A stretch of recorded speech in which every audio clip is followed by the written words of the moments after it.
मी आज थोडंसं खोबरं किसून घेतलं आहे, त्यामध्ये गूळ घालून मिक्सरमध्ये घालून एकत्र करून एकजीव करून घेतला आहे. एकीकडे मी उंडा मळून घेतला होता आणि त्याची पातळ पोळी लाटून घेतली.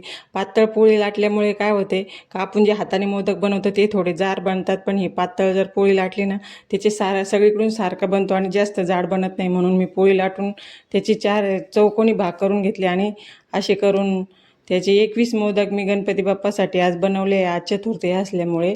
आणि आमच्या घरी ना जे मातीचे आपण चतुर्थीची वेळेस बसवतो असे गणपती बाप्पा आहेत, त्यांच्यासाठी मोदक बनवले होते.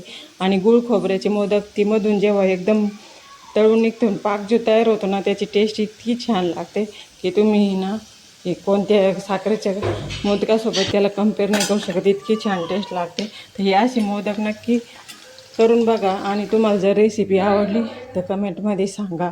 हे बघा, हे गणपती बाप्पाला आता नैवेद्य ठेवलेला आहे. असे संकष्टी चतुर्थीचे मोदक आपण बनवलेले आहेत.